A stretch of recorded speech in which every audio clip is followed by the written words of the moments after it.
Mucha gente habla de Lucifer como si fuera una figura lejana, un personaje de historias antiguas, o una simple representación del mal. Pero la Biblia muestra que su historia no comenzó en la oscuridad, sino en la luz. Antes de ser conocido como el adversario, fue una creación llena de belleza, de honra y de propósito. Y su caída no es solo un relato del pasado, es una advertencia viva para el corazón humano de hoy. La Escritura nos enseña que Dios es el creador de todo lo visible y lo invisible.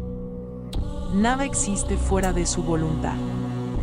Entre las criaturas espirituales que Él formó, hubo seres de gran gloria, creados para servir, para reflejar su luz y para cumplir un propósito en el orden celestial. Lucifer fue uno de ellos. No nació como enemigo de Dios. No fue creado para la maldad. Fue creado con belleza, con sabiduría y con una posición elevada. La Biblia describe que su apariencia era hermosa, que estaba rodeado de esplendor y que su lugar estaba entre la presencia de Dios. No porque fuera igual a Dios, sino porque había sido colocado en un lugar de honor. Pero el problema no fue su creación. El problema fue su corazón. En algún momento, el orgullo comenzó a crecer dentro de él. La admiración por su propia belleza se transformó en vanagloria. El reconocimiento de su posición se convirtió en deseo de poder. Y donde antes había gratitud, empezó a nacer la ambición. La Escritura nos muestra que el orgullo precede a la caída. Y eso no solo aplica a Lucifer, aplica a todo ser creado que olvida su lugar delante de Dios. El deseo de ser más de lo que le correspondía lo llevó a rebelarse en su interior. No fue una caída por debilidad, sino por soberbia.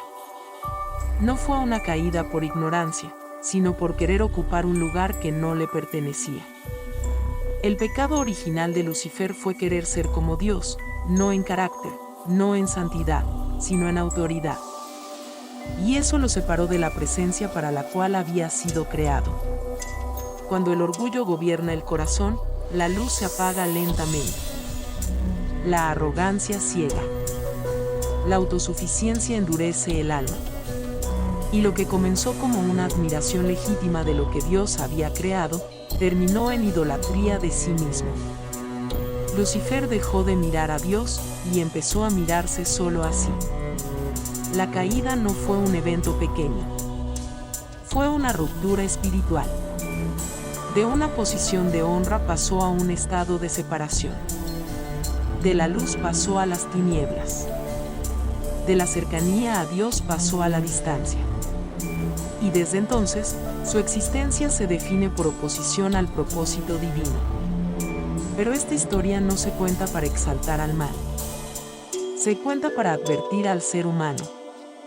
Porque el mismo espíritu de orgullo que causó la caída de Lucifer es el que hoy destruye relaciones, hogares, ministerios y corazones. El deseo de tener la razón, el no querer humillarse, el creerse superior a otros. Son semillas del mismo veneno que produjo aquella caída. Dios no creó al hombre para vivir en competencia con él, sino en comunión con él. La diferencia entre la vida renovada y la vida destruida está en la postura del corazón. La humildad abre puertas que el orgullo siempre cierra. La obediencia restaura lo que la rebeldía rompe. Y el reconocimiento de nuestra dependencia de Dios nos mantiene en un lugar de protección espiritual. La Biblia nos muestra que Dios se acerca al que se humilla, pero al soberbio lo mira de lejos. No porque Dios no ame, sino porque el corazón orgulloso no puede recibir lo que viene de él. La gracia no entra en un corazón lleno de ego. La restauración no habita en un corazón que no reconoce su necesidad de Dios. La historia de Lucifer nos recuerda que no basta con haber estado cerca de lo santo. No basta con haber tenido experiencias espirituales. No basta con haber sido usado en algún momento.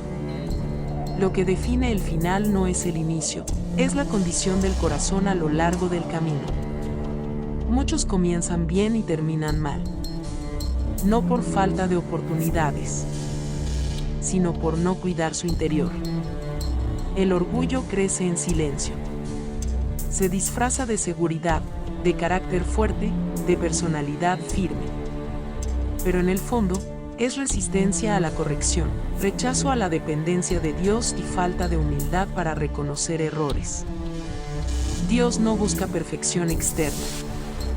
Busca un corazón rendido. No busca personas que nunca fallen, sino personas que, cuando caen, se levantan con humildad y arrepentimiento. La diferencia entre la caída que destruye y la caída que transforma está en la actitud con la que volvemos a Dios. Lucifer no se humilló, no se arrepintió, no volvió atrás. Y esa decisión selló su destino. El ser humano, en cambio, todavía tiene la puerta abierta al arrepentimiento, a la restauración y a la vida renovada. Esa es la buena noticia del Evangelio. Hoy, más que hablar de quién fue Lucifer, la pregunta importante es: ¿qué está gobernando tu corazón? ¿La soberbia o la humildad? ¿La autosuficiencia o la dependencia de Dios? ¿El deseo de controlar o la disposición de obedecer? La Biblia enseña que el que se humilla será exaltado, y el que se exalta será humillado. No es una amenaza, es una ley espiritual. La elevación que viene de Dios permanece.